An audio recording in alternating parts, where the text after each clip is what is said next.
Hi, today I'm going to show you a recipe and it's lemon cookie fudge. Super yummy and really easy to make. And you know, it's okay to splurge sometimes, so this is really a good splurge. You just need some ingredients that you probably mostly have around the house. Just some sugar, you need whole milk, and you want to make sure that you're using butter. Don't use the margarine. Go ahead and splurge and get the butter. And you're only going to need a half a stick, but it is really going to make the difference in the taste. You want to make sure that you have some yellow food coloring and some lemon extract. Then you want a bag of white chocolate chips. This is an 11-ounce bag, so just the small bag. Probably you'll find them in like 10 or 11 ounces, a bag of chocolate chips. And then you're going to use about 25 lemon cookies. You want to make sure they're the lemon cookies. I would normally say the generic is fine, but when I was cutting up this bag, I found that the cookies just didn't have as much lemon filling. So I would go with the brand name just to be sure that your fudge comes out perfect. You're going to use about 2.5 cups of cookies, and so just chop them up. I cut them in fourths, and then I kind of twirl it around and cut them in fourths again. So basically you're cutting them in eighths. You're not crushing them, so that's how you're doing the cookies. And if you really want an extra lemony flavor, which for me it's just not worth the extra hassle because it comes out pretty lemony anyways, but you could always put a little extra lemon zest in it. Okay, so this is what we need. Let's go ahead and get started. All right, so now that I have all my ingredients ready, the next thing I want to do is I want to get my pan ready. Now I use an 8x8 pan, and that's because I like my fudge to be a little bit thick. If you prefer it to be a little bit thinner, then you can of course use a larger pan, but this works good for me. And I'm going to go ahead and spray it with just a, this is just the extra virgin olive oil cooking spray. It doesn't really matter which one because it's not going to touch anything. So I just spray that. And the reason that I spray that is because I use parchment paper. Now parchment paper is a lot like wax paper, but without the wax. So if you've never used parchment paper, you want to make sure that you get parchment paper. So I'm going to go ahead and grab my piece of parchment paper here. Now the parchment paper is really just serving as kind of a glue to get my paper in there. And the reason I'm putting the paper in there is because it's going to make it a lot easier for me to get the fudge back out of the dish. All right, so you just want to go ahead and push it in there, get it in there as nicely as you can. It doesn't have to be perfect. When you pour the fudge in, it'll actually finish pushing it down. So I'm ready to go ahead and start cooking.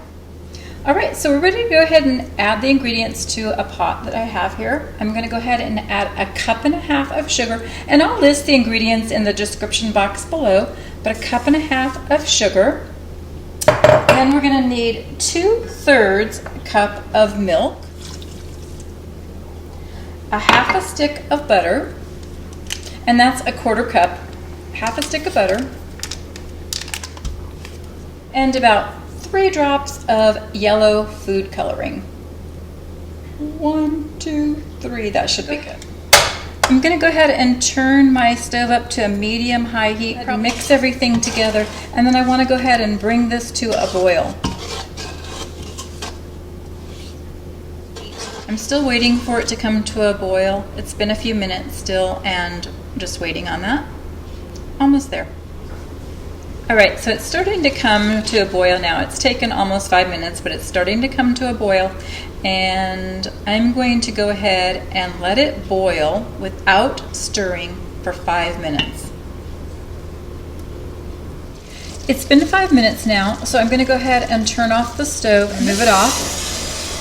Most fudge recipes you have to continuously stir, so this is really definitely kind of different. I'm going to go ahead and I'm going to stir in the bag of white chocolate and the 1 tablespoon of the lemon extract.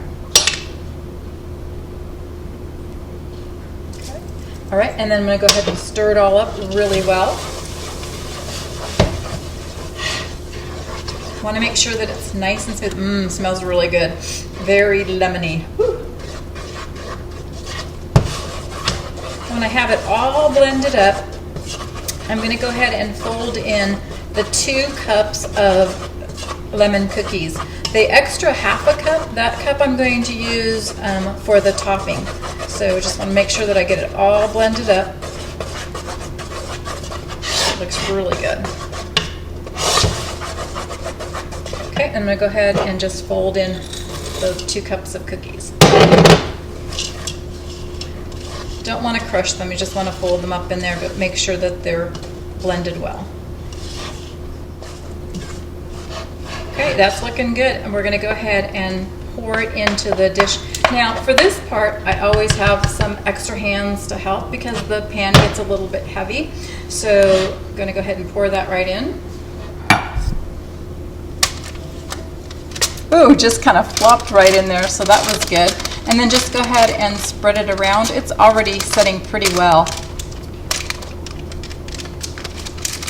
And try and make it smooth. This is getting firm so quickly that it's not giving me a lot of time. But then what I want to do with that extra half a cup is I want to go ahead and just sprinkle that on top there. And then I can just go ahead and kind of push those in.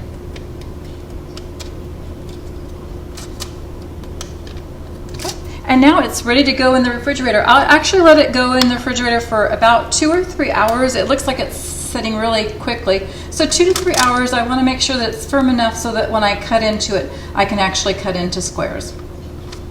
All right, so it's been 2 hours and it looks really firm. So I'm going to go ahead and pull this out. Now the reason for the parchment paper was to help it come out of the pan much easier. So let's go ahead and give it a little bit of a tug and like that. Okay, move the pan out of the way, and you can see this makes it so much easier for cutting. Now I just want to go ahead and cut this in 1-inch squares. So I'm just going to go ahead and start cutting. And if you find like it is still too soft, then you can always just stick it back in the refrigerator and let it get solid a little bit longer. Okay, and if you find that it is too hard, you could actually just go ahead and leave it out for a little bit till it gets a little bit softer and then cut it, because you don't want it to crumble up. So I'm just going to go ahead and cut this into 1-inch pieces. All right, so I've cut my fudge up. You can see the pieces are a little bit bigger than 1-inch squares, but you get the general idea. Looks really yummy. This recipe is, like I said, really easy to make, really delicious. So I hope you enjoyed it. Thanks for watching.